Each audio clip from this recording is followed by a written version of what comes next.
I am Reed, just a normal 27-year-old guy talking about building wealth and getting your life together in your 20s. Hey everyone, welcome back to the channel. I wanted to talk about a topic that has been heavy on my mind, something I've spent a lot of time researching. And I really want to hear your feedback, your advice. What would you do or what have you done if you were in my shoes? I am primarily going to be talking about America today. I know some of you watching Don T live in America, so if that is you, I am curious if your financial and housing situations are similar, if you feel the same kind of pressure, the same sense of being a bit lost when it comes to these big decisions. Today I want to talk about why I've decided to stop chasing home ownership, at least for now, and why I am choosing to rent and invest my money instead. This isn't about giving up on home ownership forever. I truly believe that at some point in life, becoming a homeowner is a significant step, and I don't think anyone should be a perpetual renter. But right now, it is about making a smarter move, a decision based on the current numbers, and what feels strategically sound for my specific financial goals at this stage in my life. It's about understanding that the traditional path is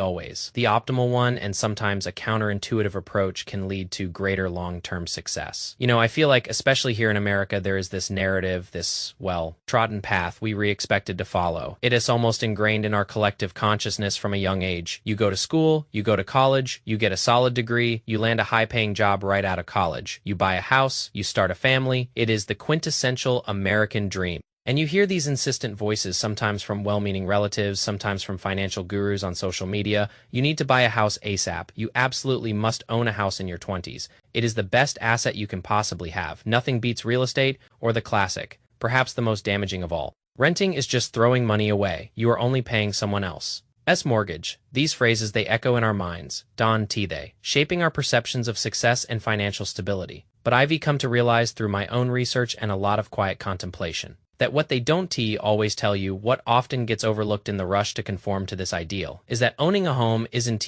always the wisest financial decision, especially depending on the prevailing economic climate. When home prices are inflated, when interest rates are soaring, it becomes incredibly complex, doesn't it? To navigate this landscape, to figure out the best path forward without getting caught in a financial trap, it demands a careful, almost detached analysis of the numbers, rather than an emotional adherence to a societal expectation. Let me give you a glimpse into my own situation. For those of you who watched my previous videos, you know, I currently live with my parents, and I am very grateful for that. It has allowed me to save a significant portion of my income. I am working at my job now, and there is a strong possibility of a promotion coming my way soon. If I get that promotion, it means I'll need to relocate out of my current state, and I'll be living on my own for the first time. So I've been doing a lot of deep thinking about this decision, weighing whether I should try to buy a house or if renting would be the more sensible option. Not just for my finances, but for my overall life plan. It's a choice that feels monumental, doesn't it? And it requires more than just a gut feeling. It requires math. I decided to crunch some real-world numbers. Just as an example, let's say I wanted to buy a house in the state I'd be moving to. A modest starter home there is typically around $400,000, and I really mean modest. We're talking a 2-bedroom, 1-bath place, nothing fancy, probably built in 1965. Definitely nothing extravagant. It's not the kind of place that screams luxury.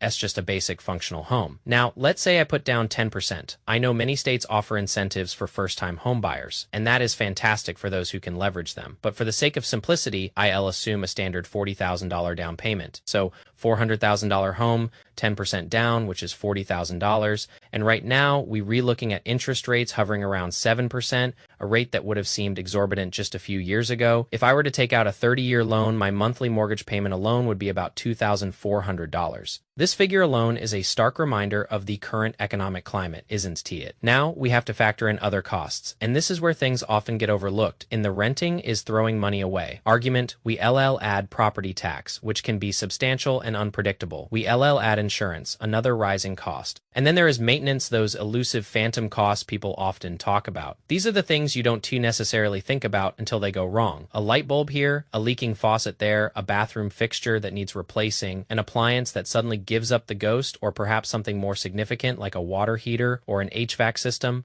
So if we add all of that together, we're looking at roughly $2,400 for the mortgage plus property tax, insurance, and maintenance. That brings us to maybe $3,200 a month for a very modest dwelling. That's a significant outflow of cash, even for a starter home, and it's important to acknowledge these hidden costs up front. Now let's compare that to renting. In the very same area, a two-bedroom apartment typically goes for about $1,800 a month. The base rent would be around $1,650, and I'm adding about $150 for utilities, electricity, internet, and so forth. To make it a fair comparison, so $1,800 a month, that is a significant difference, $1,400 less per month than buying. This $1,400 difference is the key here. It is the pivot point in my decision-making process. It represents an opportunity, not just a saving, and what would I do with that extra $1,400? This is where the boring truth and mathematical inevitability come into play. I would invest it. I'd be investing into broad market ETFs like VOXU or SHID. These are simple, effective ways to gain exposure to the overall market. I'd be consistently maxing out my Roth IRA, taking advantage of that tax-advantaged growth, and I'd be directing those funds towards long-term growth assets, particularly within the stock market. This isn't about chasing speculative gains. It's about consistent, disciplined investing, harnessing the power of compounding. Consider this example. And this is where the numbers start to speak for themselves. If I consistently invest that $1,400 a month over the next 5 years, that is approximately $16,800 per year, assuming an average annual return of 8%, which is a conservative estimate based on the historical market average after 5 years. I would have accumulated over $103,000 in invested capital plus capital gains. This isn't a hypothetical fantasy. This is a very real, very achievable outcome through consistent effort and a clear strategy. It is the silent accumulation of wealth that often goes unnoticed, but it's powerful. Now, let us contrast that with the equity I would build in a home over the same period. After 5 years of mortgage payments, I would have paid mostly interest, wouldn't I? This is a crucial point that many first-time homebuyers overlook. If you've ever looked at a mortgage amortization schedule, you know that for the first 10 to 20 years, a substantial portion of your monthly payment goes directly towards interest, not principal. So after 5 years, I might own perhaps $60,000 to $70,000 in home equity, and that is even assuming home prices continue to appreciate, which, as we've learned from recent market cycles, is never a guaranteed outcome. The housing market can be volatile, and relying solely on appreciation for wealth building can be a risky gamble. Renting also offers me a few other distinct advantages, ones that often get undervalued in the grand scheme of things. For starters, zero maintenance costs. That is a huge relief. Not having to worry about an unexpected repair bill of several $1,000s can save a lot of stress. It also provides me with incredible flexibility to move, a crucial factor at my age. Let's say I go to this new state for this full-time job, and I discover I absolutely hate it. With renting, I can simply move when my lease is up. I can change my situation without the enormous burden of selling a house, finding a new one, dealing with real estate agents, and all the associated fees and headaches. And there are no surprise repair bills. I wouldn't need to worry about a new roof, a malfunctioning furnace, or a burst pipe. Because all those responsibilities fall squarely on the landlord or the property owner, this peace of mind has a value that goes beyond mere dollars and cents. So instead of tying up $40,000 in a down payment, a sum that could otherwise be working hard for me, I could use that capital to cultivate a diverse portfolio of assets, not just a single physical asset.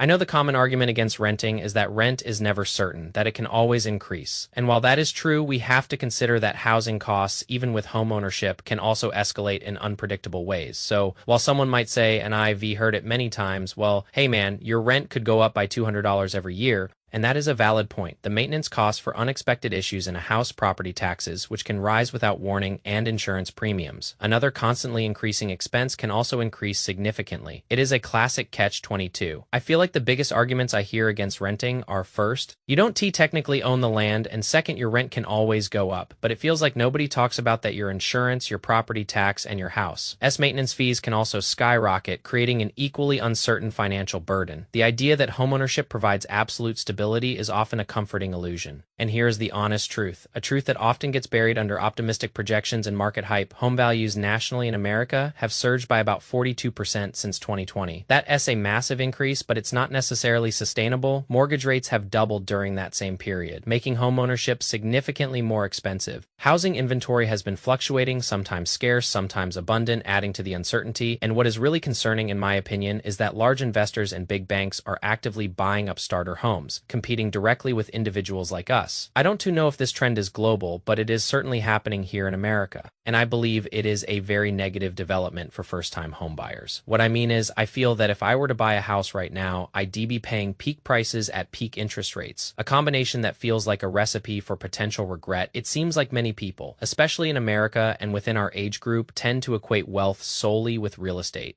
It is almost as if it is the only legitimate form of wealth is it. It is as if you are not truly wealthy, you are not truly fulfilled unless you own a house. You could have an $800,000 stock market portfolio meticulously built through years of disciplined investing, but if you don't have a house titled in your name, you haven't made it. According to this unspoken societal rule, at least, that is how I perceive America's attitude towards younger generations. This pervasive pressure to conform to a specific definition of success. If I am wrong, please disagree with me in the comments and let me know your perspective. I genuinely want to hear it. But that is honestly how IV felt growing up, and it is a feeling that has driven a lot of my financial anxiety. While owning a house can indeed be wonderful, and believe me, I would love to own a house one day, a place I can truly call my own, a space to build a family. I am not saying I want to be a perpetual renter. I absolutely want to own a house eventually, when the numbers make sense, when the market is more favorable. But wealth also stems from stock market returns. It comes from a well-structured dividend portfolio. It comes from the magic of compound growth over extended periods, patiently watching your money grow, and it comes from liquidity and financial flexibility. The ability to adapt and seize opportunities. Right now, I feel I'd much rather own income, producing assets like stocks or ETFs, instead of committing all my capital to a mortgage and then lacking the funds to invest in my Roth IRA and 401k, or to buy specific stocks that I believe have strong growth potential. Honestly,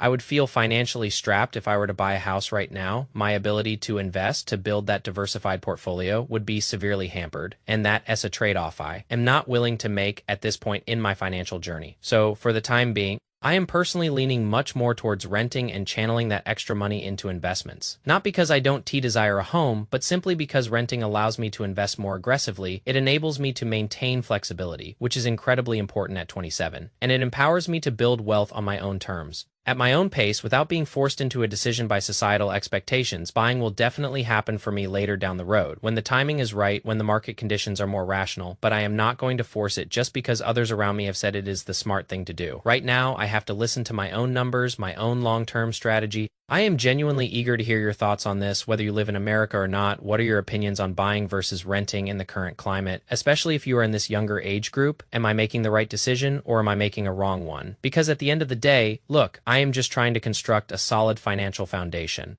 I am just trying to do what is right and make smart financial choices for my future. I am trying to embrace the boring truths of compound interest and long-term thinking rather than succumbing to the allure of quick fixes or what everyone else is doing. Please share your thoughts below. I read every single comment. Hit the like button if this video helped you or if you've been pondering this topic yourself. Let me know if you are currently renting, saving for a home, or investing. Instead, I would genuinely love to hear about your unique path, your own struggles and triumphs in this journey towards financial independence. I hope you all have a fantastic day, and thank you for watching. See you.